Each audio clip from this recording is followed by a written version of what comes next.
Hey, it's Tom And Mike. from Take Time to Travel. Vancouver has the most expensive rents in Canada, and the food certainly isn't known to be inexpensive either. So today we're going to take you on a Vancouver Cheap Eats food tour to give you some ideas on where to eat delicious food that won't break the bank.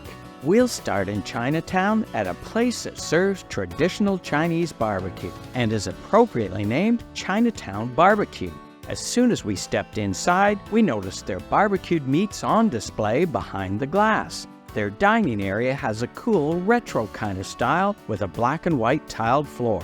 And when we were seated, they brought us some complimentary tea.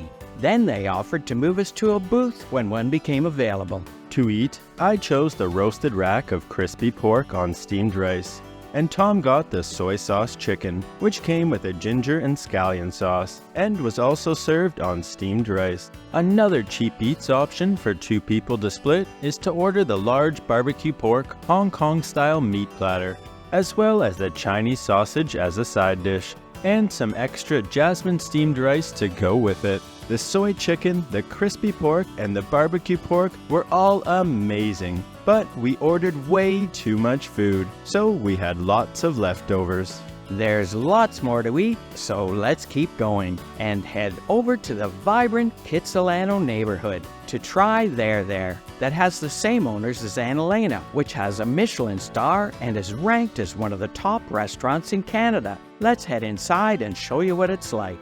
There is a popular brunch spot with lots of plants and a Scandinavian type of decor that is light and airy. We were seated at a counter right next to the front window, which we liked so that we could people watch. For lunch, I ordered the spicy fried chicken sandwich with sesame zucchini pickles, cilantro, shaved cabbage, and spicy lime aioli. And Tom had the buttermilk fried chicken sandwich with lettuce, honey mustard pickles, and jalapeno aioli. Tom always enjoys a good fried chicken sandwich, and this one was delicious. As usual, I took way too big of a bite, but I also found my spicy fried chicken sandwich very tasty too.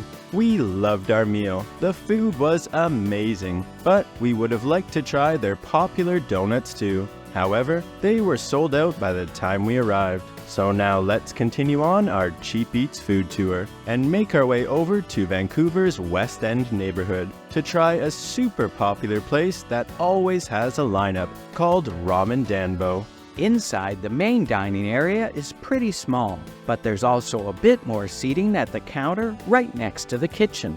It's usually packed, so if you want to avoid the line, make sure to go as soon as it opens. To begin our lunch, we each had a Sapporo draft beer to drink, and I ordered the Chashumen Negi Goma ramen, which comes with 6 slices of braised pork belly, sesame oil, specialty roasted sesame seeds, and fresh scallions, with an added soft-boiled egg, as well as a pan-fried yaki gyoza. And Tom got the classic ramen with their signature tonkatsu pork broth, 2 slices of braised pork belly, and fresh scallions, and he also added a soft-boiled egg. In addition, we shared the chashu pork and takana donburi bowl, and the chashu pork donburi bowl, which was a ton of food. The ramen here reminded us of the ramen in Tokyo. We can see why it's always so busy. We finished everything down to the last drop, but the ramens were definitely the best part. The next restaurant is also in the West End over on Denman Street, which is one of our favorites in the city. It has so many tasty places to eat, like Kingyo, which is a Japanese Izakaya restaurant. We really like the interior, with the bamboo garden in the middle and nice wood finishes. It's also very busy, so make sure to go early to avoid a lineup. We had lunch with our friends and ordered a pitcher of Sapporo beer to drink. Our friends got the 3 kinds of sashimi salad with the chef's choice of sashimi and organic greens. They also had the crispy chicken karage, as well as the grilled pork cheek to share. Doesn't that look appetizing? Tom ordered the Kanazawa curry and pork loin cutlet, served on a thick and rich curry with finely stewed beef, pork, and veg. We loved the curry and pork cutlet. The portion was huge and tasted delicious. We had a fantastic meal at Kingyo. The food was scrumptious, and it's a great value. We'd highly recommend it. But let's keep going. The next eatery is just a 2-minute walk away and is called Peaked Pies. Inside, the restaurant isn't particularly big, but it's warm and cozy. and there's lots of Australian meat pies on display. Once our food was ready, Mike brought it over to our table. I chose the Hopper meat pie with kangaroo, sage, thyme, and Cabernet Merlot balsamic reduction, peaked with mashed potatoes, mushy green peas, and gravy. And Tom had the traditional Aussie meat pie with ground beef, onions, and gravy, which he also peaked with mashed potatoes, mushy green peas, and gravy. We both thoroughly enjoyed our Aussie meat pies. They're the perfect meal on a rainy day in Vancouver. There were also some appetizing sweets on display, so we decided to get a cinnamon bun to share for dessert. It was nice and moist and tasted pretty good. Overall, we had a great meal, but there's more to eat, so let's continue on our food tour. If you're looking for dessert any time of the day, make sure to check out Breka Bakery and Café, which is a staple in Vancouver and open 24/7. They have a large assortment of appetizing sweets, as well as cakes, pastries, cookies, donuts, muffins, apple fritters, and a good selection of sandwiches and other lunch options. After placing our order, we sat down in their dining room to enjoy our desserts. We chose the European cheesecake with a blueberry swirl inside, as well as the Dutch apple tort. We thought both of which were a great value and very reasonably priced. Our favorite was the apple tort with a custard-like filling inside. We also really loved their donuts and apple fritter, but we forgot to film them. So let's keep going and show you some more cheap eats. We'll head back over to the Kitsilano neighborhood and check out Joe's Italian Deli. Let's head inside and show you what it's like. As soon as we walked in, we saw a section where you can get some Italian groceries, and on the other side, there's a dining area. After a quick look at the menu board, we placed our order at the front counter. Then we went and found a table to sit down in their seating area, which was quite busy. It smelled wonderful in here, so we couldn't wait for our food to be ready. Once our buzzer went off, it was time for me to head to the counter and grab our lunch. My mouth was watering as I brought the tray back. Everything looked so appetizing. We shared the spaghetti and meatballs, which is made with Joe's homemade red sauce and comes with 3 homemade meatballs, as well as the fettuccine alfredo in a homemade cream sauce, which we added chicken to. Both pastas came with a large slice of focaccia. Mike also ordered one of their sandwiches, called the large meatball sandwich. The large meatball sandwich was filled with homemade pork meatballs, red sauce, parsley, and grated parm, and came on a ciabatta bun. The fettuccine alfredo was piping hot and nice and creamy. It was amazing, but I actually preferred the spaghetti and meatballs. Mike's favorite was the meatball sandwich. It was fantastic. He really enjoyed the pasta dishes too, and we had lots of leftovers. It was a really good value.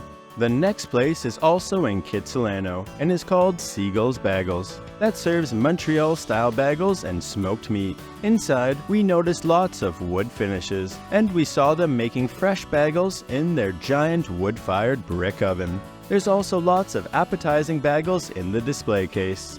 When our order was ready, Mike brought it to our table, and we were really excited to start our lunch because we were very hungry. Mike decided to get the large Montreal smoked meat sandwich on a poppy seed bagel, and I chose the lox and cream cheese sandwich with wild sockeye salmon, cream cheese, red onions, and capers on an everything bagel. Mike's Montreal smoked meat was definitely the winner. It was delicious. Mine, on the other hand, was just okay. The bagel was too hard. The next eatery is also in Kits and is called Nat's New York Pizzeria, inside of which has a really fun and quirky interior. Shortly after placing our order at the front counter, our food was ready. I chose the beefeater pizza slice with feta cheese, beef, tomato, and onions, as well as the pesto artichoke pizza slice made with homemade pesto sauce, and we got the chorizo mushroom pizza slice for Tom. The slices of pizza were all quite big and tasted great. We can't decide which one we liked the most, but let's continue on our food tour and show you some more cheap eats in Vancouver over on the popular Granville Island. We walked right past the healthy snacks and went straight for dessert at one of the most loved places here called Lee's Donuts. The lineup for Lee's Donuts went outside and wrapped around the corner, but the line moved quite fast and we were back inside in no time to try some of their classic donuts that they've been making from scratch since 1979. We also decided to order a few other kinds of their baked goods.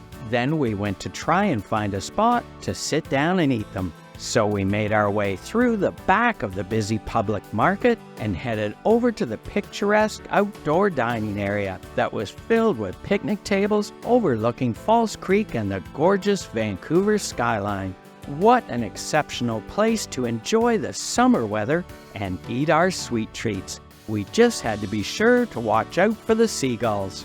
After we found a spot to sit down on a bench, we began to dig into our sweets, starting with this massive Cindy pastry, which I believe is some type of huge honey-glazed cinnamon fritter. The Cindy pastry was very fresh and tasty, and it was so big we weren't able to finish it in one sitting.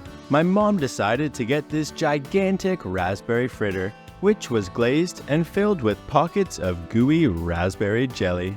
Mike chose to get a few of Lee's classic donuts, starting with the sugar-coated jelly donut, which was filled with lots of raspberry jam. Mike also had the butter crunch donut with a crunchy vanilla topping, as well as the chocolate glazed donut, which is dipped in their famous honey glaze. Both tasted great. Our favorites were the Cindy and the raspberry fritter. They were a really good value. The donuts were pretty good too, and we had lots of leftovers to take home with us. The next place is one of my favorite restaurants in Vancouver called East is East. They serve a diverse Eastern menu ranging from Afghan to Tibetan flavors. We were given some complimentary soy chai as soon as we walked in. Then we were shown to our table for our lunch reservation in their warm and rustic dining room, which had lots of wood finishes and these nice carpets adorning the walls. In our opinion, the design of the restaurant's interior was quite charming and very relaxed, especially with these super unique wooden tables and chairs in the middle. After we checked out the menu and sipped on our free soy chai drinks, my mom ordered the full-size soy chai tea with masala chai, organic soy milk, and green tea. And Tom and I both got the Lone Tree dry cider to drink. Then we all ordered the Chai Feast Special. It's their signature tasting menu, and to begin, it's served with your choice of any two main dishes, soup and salad, and also comes with boulani, sauerkraut, and Afghan and basmati rice. That price is for lunch during the week Monday to Friday, and goes up to $29 per person for weekend lunches. It was really tasty and a fantastic value. And when you finish your first plate, you can then order as many other dishes as you like, which is included in the price. Our favorites were the mango chicken, the chicken masala, the spinach paneer, the boulani, and the aloo gobi. Although we really enjoyed every dish that we tried here. $21 is an exceptional price for an all-you-can-eat meal in Vancouver. But let's keep going to a Cambodian and Vietnamese restaurant in Chinatown called Phnom Penh. It's very reasonably priced considering it has a Michelin Bib Gourmand award, so it's no surprise that it usually has a lineup before it opens. We made sure to arrive 15 minutes before it opened so that we could get a table. And good thing we did, because within a few minutes the restaurant was already full. To begin our lunch, we were served some complimentary tea. Then they brought out the marinated butter beef. It has thinly sliced, specially prepared rare beef with a bed of fried garlic, cilantro, and a house special sauce, as well as the bun cha gio with Vietnamese rice vermicelli, spring rolls, and peanuts. Both the bun cha gio and the marinated butter beef were very tasty. Next, we had the large Phnom Penh deep-fried chicken wings, which were incredible and came with a delicious lemon pepper sauce, as well as the Bon Quan Vietnamese steamed rolls with lettuce, sprouts, Vietnamese ham, and fish sauce.